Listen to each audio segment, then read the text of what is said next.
The silver market just opened back up on Sunday evening and silver instantly shot back above $56, which is very good news. But how did we get here in the first place? It's not as black and white as some people try to portray it. There's a lot going on, and in this video we're going to look at all of these different variables, and then we'll be able to put together if these things are going to contribute to more bearish behavior or bullish behavior. And a little tidbit of information: July's always been a very bearish month for silver, the summer doldrum. And I'll actually show a chart in a second looking historically how silver's always down or trading sideways in the month of July. But needless to say, there's a lot going on, and hopefully you guys will be sticking around for the ride, because remember, silver is worth a lot more than just $56.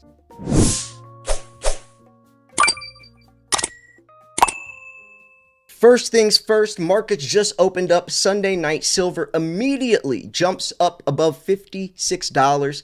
What's going to happen tomorrow? Completely different story, but we got three different articles we're going to be covering today, folks. This one, $55, new year-to-date low for silver prices. We also have this one, silver set for weekly loss as Middle East tensions fuel inflation. And then this one from Peter Krauth that I briefly mentioned in the introduction. This is very intriguing to me, and it does kind of explain some stuff that could be good, to be honest. Now, check this out. We are in the middle of summer. There's a phenomenon called the summer doldrums. That's when silver, gold, and their corresponding mining stocks tend to bottom and or move sideways. Now, this is a chart from 1975 to 2024. I mean, that's plenty of time to get a pretty accurate graph and some information there. But look what happens after July. It usually goes back up. Now, I'm not saying that's for sure going to happen, but I did think that is pretty interesting. Now, he goes on to say this is not a guarantee, but as you can see from the chart, silver bottoms on average right around this time of year. That's a pretty compelling argument, especially given silver and silver equities price action of recent weeks, and that's another reason why I've been actively buying. He's actively buying because he's saying that this would be the bottom, and historically speaking, July's always the bottom of the year. Now we're going to go over some pretty interesting and important information, and I want us to just stop and think logically about this. So, silver price hits a fresh year-to-date low at $54.77 amid fears of further escalation in the US-Iran war.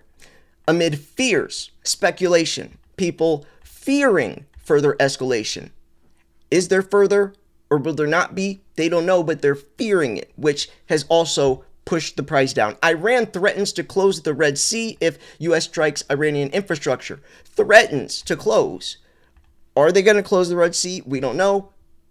Or will they not? It's a threat. The U.S. dollar ticks up amid fears that elevated energy prices could re-accelerate U.S. inflation. The dollar ticks up amid fears that elevated energy prices could reaccelerate. So that's also speculation. All of this, which is pushing silver up and down, is speculative. People fearing, fear, uncertainty, doubt, which is FUD. And the only four-letter acronym you need to know is HODL, which means hold on for dear life. But just, I mean, think about this. And even if the dollar ticks up, well, guess what? The next day, the dollar might tick down. And then the next day, it's up. And then the next day, it's down. Like, the dollar goes up and down, which also affects the price of gold and silver. But that's so silly. If you think about logically long term, the dollar always dies. Fiat always dies. It's designed to die. The dollar's lost 98% of its original purchasing power, and it is going to go to 100%, and that's just a fact. Every fiat-based system dies. Every single one. And the dollar is not, it's not invincible to that. It will die. It might take a little longer because it's the world reserve currency, but we also have de-dollarization, and every country, seems like around the world, is skirting away from the dollar because they don't want greedy Americans' fingers in their pockets. But at the end of the day, we know the dollar's going to die. So what does that mean to silver? Because there's a direct correlation between dollar and silver. Dollar's weak, silver strong. Dollar strong, silver weak. Dollar dies. What does that happen to silver and gold? Not going to die with it. Just logically thinking about all this, it's all speculative. There's no numbers like set in stone which actually affects everything. It's all fearing what Kevin Warsh is going to say at the next FOMC meeting, or fearing what Trump might tweet, or fearing what. It's all speculative. Silver is down 0.8% to near 55, and now look, now it's back above 56. During the early European trading session on Friday, the white metal posted a fresh year-to-date low at 54.77. Earlier in the day, the asset faces intense selling pressure amid fears that the global energy supply could be squeezed further following threats from Iran that it will close the Red Sea. During the day, Iran asked Yemen's Houthi militia to stand ready. Man. Oh, man. So I don't even, man. I would honestly join the military if I was young enough. Because, like, this stuff is no good, man. The Houthis close the Red Sea oil route if the United States strikes Iranian power infrastructure, emerging as a new threat to global energy supply that's already squeezed due to U.S. military aggression near the Strait of Hormuz. The Houthis, man.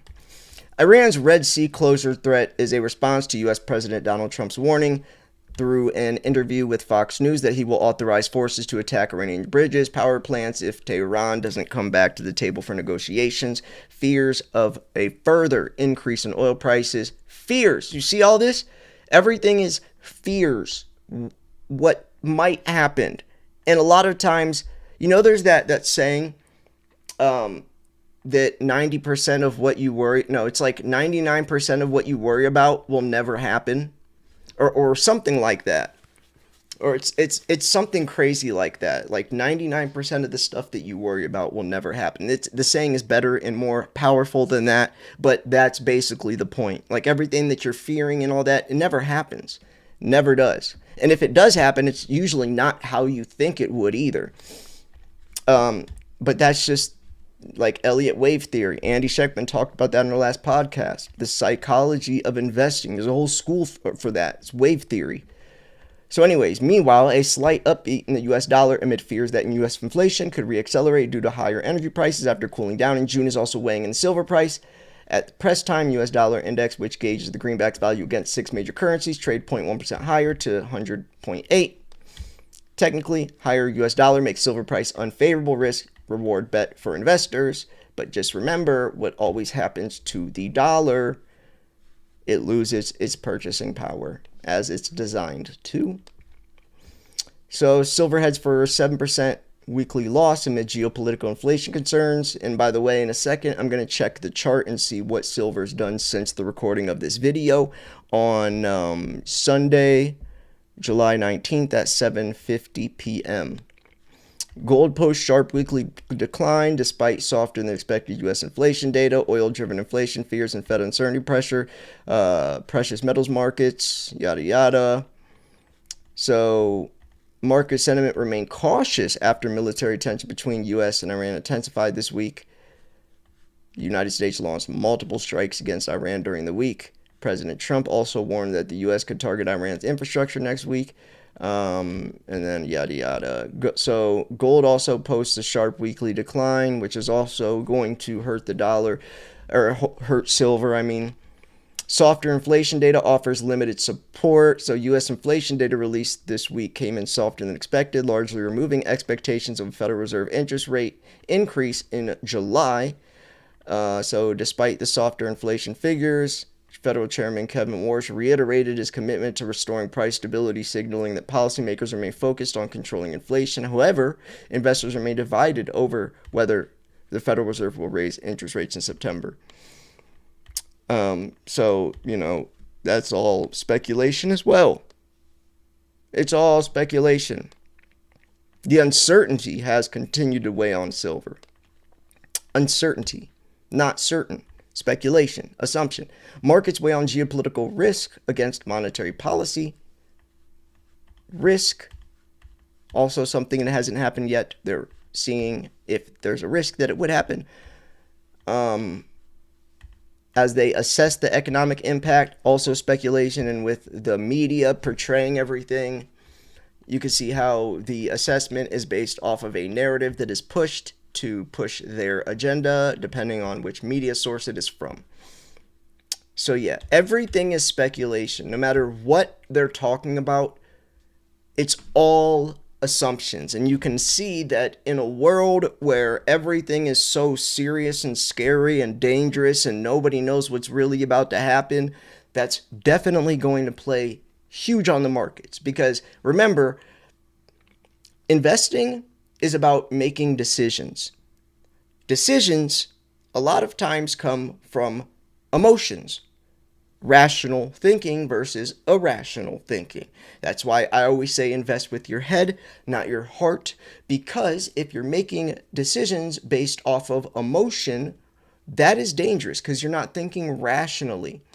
Everything is down to a decision in your head. And if your head is scrambled or confused or stressed or worried or anxious or maybe, a little pessimistic or, whatever it is, or influenced by a channel that's trying to push their own agenda for their own gain without you knowing that there's really something behind it that they're trying to push, but they make it seem natural. That happens a lot as well. If that's what you're intaking and you're not stepping outside of yourself and just thinking about things rationally, that's dangerous.